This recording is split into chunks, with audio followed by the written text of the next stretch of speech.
نماز ہو رہی ہے، نماز سے پہلے ہی جبرائیل آتے کہ یا رسول اللہ آج ادھر نہیں ادھر پڑھیے، یا ایک نماز ہو جاتی سلام کے بعد کہتے یا رسول اللہ اب دوسری نماز ادھر پڑھیے، نہیں اسی نماز کے دوران، تاکہ بھلائے نہ بھولے، ٹھیک۔ اور اس کے بعد اب سب کو حیرت ہے، یہودیوں کو حیرت ہے، اہل کتاب نصارہ کو حیرت ہے، خود مسلمانوں کو حیرت ہے کہ جناب یہ قبلہ بدلا کیوں گیا، یہ قبلہ بدلا کیوں گیا، یہ قبلہ بدلا کیوں گیا۔ قرآن مجید پڑھتے ہیں آپ حضرات، وہ جو دوسرا پارہ ہے کہاں سے شروع ہوتا ہے؟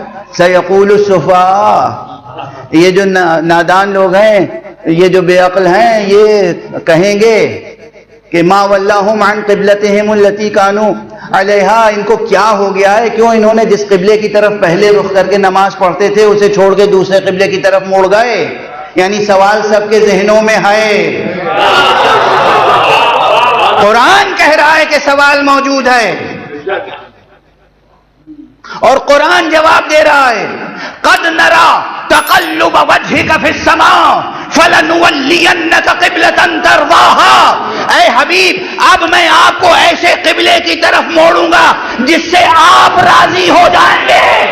وضو کرتا ہے مسلمان تاکہ خدا راضی ہو، نماز پڑھتا ہے مسلمان تاکہ خدا راضی ہو، سجدہ کرتا ہے مسلمان تاکہ خدا راضی ہو، قیام و رکوع کرتا ہے مسلمان تاکہ خدا راضی ہو، کعبے کو بوسہ دیتا ہے مسلمان تاکہ خدا راضی ہو، قبلے کی طرف رخ کر کے کھڑا ہوتا ہے مسلمان تاکہ خدا راضی ہو۔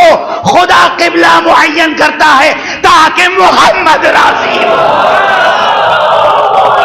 قرآن ہے نا، یہ قرآن ہے نا، یہ کسی شاعر کا شعر تو نہیں پیش کیا ہے میں نے،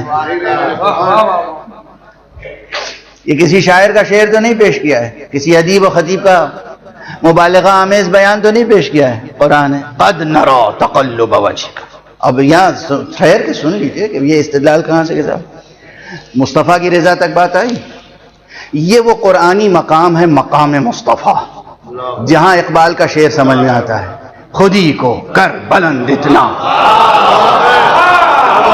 کہ ہر تقدیر سے پہلے خدا بندے سے خود پوچھے بتا تیری رضا، بتا تیری رضا کیا ہے۔ یہ اس آیت میں صاف مضمون نظر آ رہا ہے، کیا ہے مضمون؟ سادہ سا ترجمہ دیکھ لیجیے گا تب بھی بات سمجھ میں آئے گی، مگر اب سمجھ میں آئے گی اس فقیر کی بات سننے کے بعد۔ قد نرى تقلب وجهك في السماء، منظر کھینچ دیا ہے۔ یہ ہے جو لوگ ادب میں اور شاعری میں مرقع نگاری اور شاعری میں مصوری یہ سب بحثیں کرتے ہیں، وہ دیکھیں قرآن مجید نے حضور کا، عاشق محمد نے اپنے معشوق کا ایک متحرک مرقع بنایا ہے قرآن میں، متحرک مرقع ہے، مسلسل۔ اس میں جو لرزش ہے، جو حرکت ہے، وہی ذہن انسانی کو اس حرکت سے آشنا کرے گی کہ جس حرکت کے سہارے سے ترقی کر کے خاک پائے مصطفیٰ کو بوسہ دینے کے قابل ہو جائے۔ کیا ہے متحرک مرقع؟ جیتا جاگتا بولتی ہوئی تصویر، لرزتا ہوا مرقع، جیسے زندگی دھڑک رہی ہو۔ قد نرى تقلب وجهك في السماء، میرے حبیب میں دیکھ رہا ہوں کہ آپ پلٹ پلٹ کے آسمان کی طرف دیکھ رہے ہیں۔ کیا کہتے ہیں؟ واہ واہ واہ، ذرا دیکھیے یہاں جھلکتی ہے محبت۔ کبھی کوئی چیز عطا کی جاتی ہے مانگنے پر، کیا بات ہے، آپ مجھ سے بھی جاتی ہیں، سبحان اللہ، درخواست کی، دعا کی، دے دی گئی۔ یہاں مزاج شناسی ہے، مصطفیٰ کہہ نہیں رہے کچھ، قرآن گواہ ہے، قرآن گواہ، قرآن گواہ ہے، مصطفیٰ نے کہا نہیں، مصطفیٰ کے دل میں جیسے کوئی تمنا ہے، اور یہ تمنا ایسی ہے چاہتے ہیں کہ خدا سے التجا کریں، بار بار آسمان کی طرف دیکھتے ہیں مگر التجا نہیں کرتے، خاموش ہو جاتے ہیں. قلب مصطفیٰ کو کی عبارت کو چشم مشیت پہلے کیا.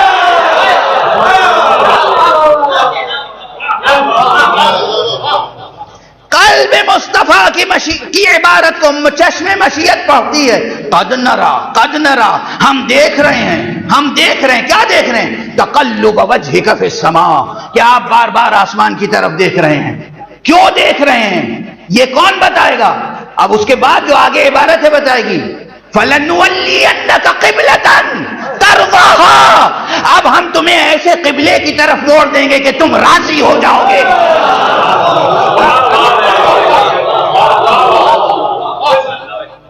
اس کے معنی یہ ہے کہ پیغمبر کے دل کی خواہش تھی کہ کعبہ قبلہ ہو جائے.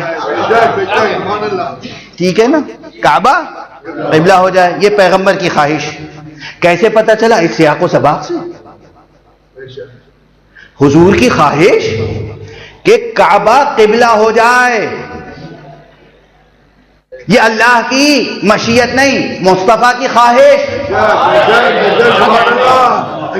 یہ سرکار رسالت مآب کی خواہش، مصطفیٰ کو اپنا جیسا سمجھنے والے.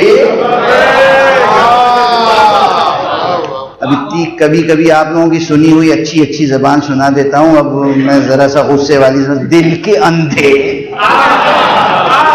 بے بصیرت، بے ایمان، بے دین، حق فراموش، حق ناشناس، قدر ناشناس.